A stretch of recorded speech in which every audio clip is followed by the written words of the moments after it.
When an unsolved disappearance catches fire online, it relies on three things: distinct physical identifiers, a narrow timeline, and a final documented communication.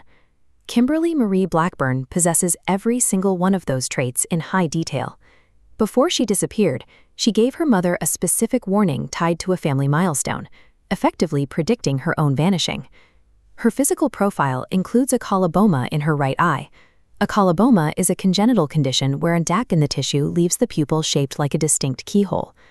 By all metrics, the volume of unique data attached to Kimberly should make her a focal point for investigators and genealogists.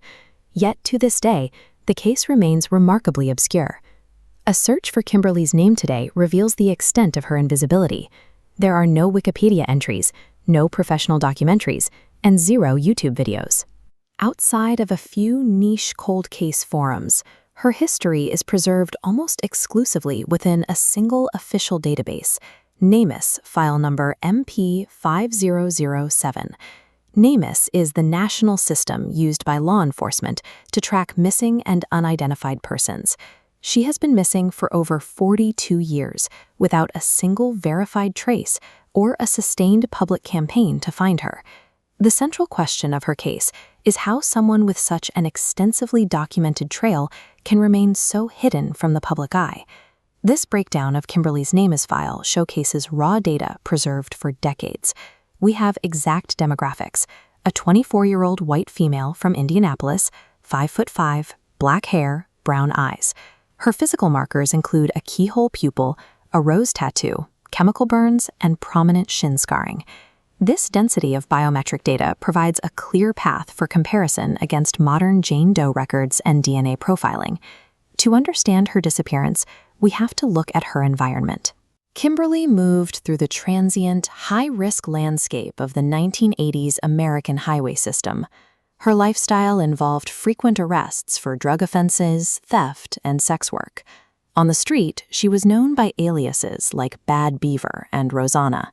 She spent her time at truck stops, using Citizens Band, or CB, radios to contact long-haul drivers out on the road. The official timeline begins on May 29, 1983, when she left her parents' home in Indianapolis. Nearly 2 months later, on July 17th, she called a friend from an Arkansas truck stop, stating she was on her way back to Indiana. She never made it. Later, an unconfirmed rumor claimed she had died of cancer in a Wisconsin hospital, though she had shown no signs of illness before vanishing. By drifting through a multi-state network of truck stops, Kimberly occupied a blind spot in 1980s law enforcement, where jurisdictional gaps made tracking her movements nearly impossible. The most significant piece of evidence in the file is the specific warning Kimberly left with her mother. She said, "If you don't hear from me before or on Daddy's birthday, something's wrong." That deadline arrived on October 23, 1983. On that day, all 5 of her siblings called their father to wish him a happy birthday. Kimberly did not call. While she had been gone for long periods before, missing this milestone changed the status of her absence. Law enforcement officially suspects foul play. Despite these specific identifiers and the documented timeline, Kimberly Marie Blackburn has remained largely unknown to the public for 4 decades. This highlights a systemic bias in how missing persons cases are prioritized. Media coverage often filters out individuals with criminal records or histories of drug use and sex work, regardless of the evidence available to solve their cases. Because her story was not shared, her parents passed away without resolution. Her siblings are now the only ones left seeking answers. Closing file MP5007 requires moving these details out of static databases and into the public eye.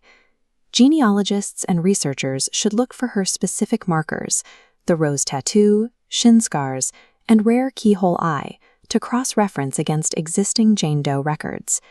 A profile rich in evidence is only effective if society decides the person behind the data is worth finding.